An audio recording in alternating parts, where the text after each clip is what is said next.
Terima kasih Anda masih bersama kami. Bagi Anda yang baru saja bergabung, kami hadirkan kembali 3 berita utama hari ini.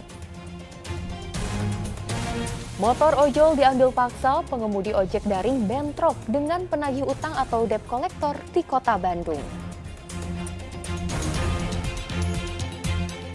Seorang santri yang terseret ombak di pantai Manalusu, Cikelet, Kabupaten Garut ditemukan meninggal dunia. Seorang pelajar SMP di Kabupaten Tasikmalaya diduga menjadi korban LGBT setelah dibawa kabur pelaku selama 2 malam.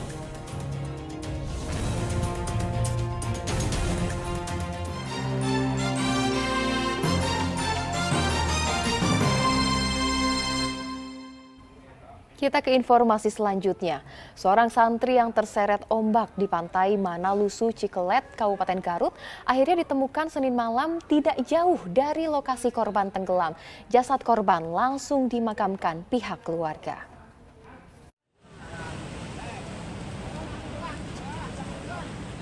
Faris Maulana, santri yang hanyut terseret ombak pantai Manalusu di Kecamatan Cikelet, Kabupaten Garut, akhirnya berhasil ditemukan meninggal dunia oleh tim SAR. Jasad korban ditemukan tidak jauh dari lokasi korban tenggelam dalam kondisi mengambang. Jenazah korban kemudian langsung dievakuasi tim SAR ke RSU Pamengpek, Garut untuk dilakukan pemulasaraan dan visum sebelum jasad korban dibawa ke rumah duka untuk dimakamkan. Korban dievakuasi dan dibawa ke RSUD Kecamatan Pamengpek guna dilakukan pemeriksaan. Setelah itu korban diserahkan kepada pihak keluarga untuk dipulasara. Setelah selesai pemulasaraan jenazah, kami langsung membawa ke rumah korban, itu di Kampung Pasuketan, Desa Mulia, Kecamatan Banjarwangi, sekitar jam 2 malam. Dan jenazah dikebumikan pada pukul 3:30.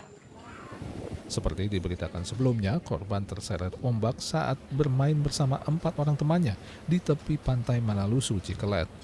Keempat temannya selamat, namun Faris hilang akibat terseret ombak.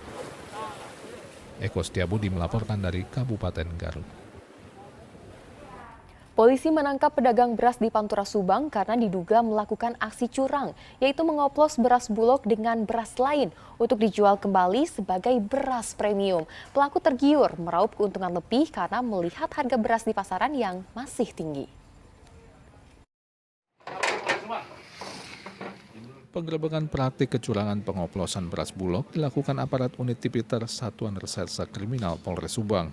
Sejumlah pekerja tertangkap tangan sedang mengoplos beras Bulog dengan beras lain di sebuah toko beras di Pasar Impres Pamanukan, Kabupaten Subang. Penggerebekan dilakukan polisi tanggal 20 Februari lalu. Dari pengembangan dan penyidikan yang dilakukan, polisi menangkap Bahrul berusia 60 tahun dan menetapkannya sebagai tersangka. Bahrul adalah pemilik usaha jual beli beras yang juga sebagai downline distributor atau penyalur beras Bulog.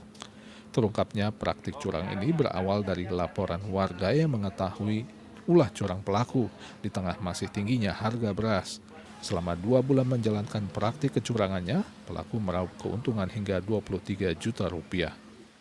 Ditemukan kegiatan pengoplosan beras Bulog, ya, beras Bulog SPHP berkualitas premium yang dioplos dengan beras jenis lain dengan kualitas yang lebih rendah. Adanya kejadian ini, kemudian yang kedua kami ucapkan terima kasih kepada Polres Subang yang sudah mengungkap kasus ini, dan harapan kita ini adalah yang terakhir. Jangan sampai terjadi kegiatan hal yang seperti itu. Karena sejatinya kan SPHP itu adalah untuk menjamin ketersediaan pasokan dan stabilisasi harga agar daya beli masyarakat terjangkau dan inflasi terkontrol. Harapan kita ini yang terakhir. Selain menyita alat untuk mengemas ulang beras oplosan, polisi juga menyita 175 karung beras Bulog ukuran 50 kg menjadi bahan baku utama. Puluhan karung beras berbagai merek ukuran 25 kg yang telah diproduksi, serta ratusan karung kosong dengan merek-merek beras premium. Akibat perbuatan itu, pelaku terancam hukuman 5 tahun penjara atau denda sebesar 2 miliar rupiah. Zainal Arifin melaporkan dari Kabupaten Subang. Warga Sukaresik yang mewakili korban pencabulan seorang ajengan melapor kepada polisi terkait kasus dugaan pencabulan. Korban tidak melapor sendiri karena diduga mendapat intimidasi. Sedikitnya ada 7 orang yang telah menjadi korban. Kasus pelecehan seksual yang diduga dilakukan seorang ajengan di Kabupaten Tasikmalaya dilaporkan oleh warga ke Polres Tasikmalaya Kota. Mereka mewakili para korban karena setelah sekian lama kasus tersebut mencuat, namun tidak kunjung ada proses hukumnya. Warga yang didampingi pengurus KPAID Tasikmalaya berharap kasus pelecehan seksual oleh ajengan segera diproses hukum dan para korban bisa segera mendapat perlindungan hukum karena ada dugaan korban mengalami intimidasi sehingga ketakutan. Sejauh ini korban diperkirakan mencapai 7 orang anak. Mereka merupakan murid ngaji dari sang terduga pelaku.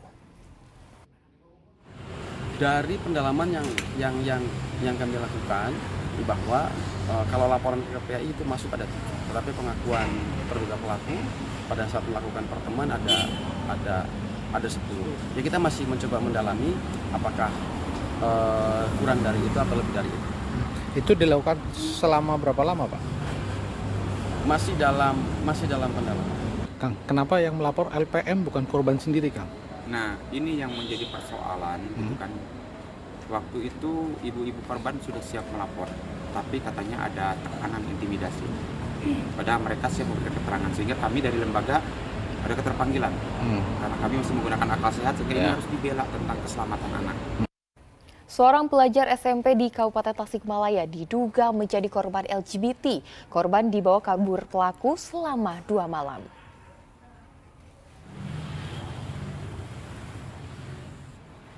Kasus dugaan penyimpangan seks pada anak-anak di bangku SMP terjadi di sebuah desa di Kabupaten Tasikmalaya. Korban sempat hilang selama beberapa hari dan setelah berhasil ditemukan, ia diketahui dibawa lelaki dewasa dan menjadi korban penyimpangan seksual sesama jenis atau LGBT. Orang tua korban yang bekerja sebagai petani dan buruh serabutan mendatangi kantor KPAI Tasikmalaya untuk mencari dukungan. Dari hasil penyelidikan pihak KPAID, korban mengenal pelaku lewat media sosial. Selama beberapa hari itulah korban menjadi korban penyimpangan seks sesama jenis. KPAI akan mendampingi keluarga korban untuk melakukan pelaporan kepada polisi serta memberikan bantuan psikologis kepada korban. Anak ini diduga di bawah hari atau di bawah serta oleh laki-laki yang usia dewasa. Kemudian setelah 2 hari ditemukan dengan proses yang memang ditemukan ada dugaan kekerasan seksual. Sehingga atas dasar itu kemudian KPAI beserta juga dengan pihak sekolah serta keluarga melaporkan kepada KPAI, mendiskusikan kepada KPAI untuk tindak lanjut proses yang nanti akan ditempuh oleh pihak keluarga.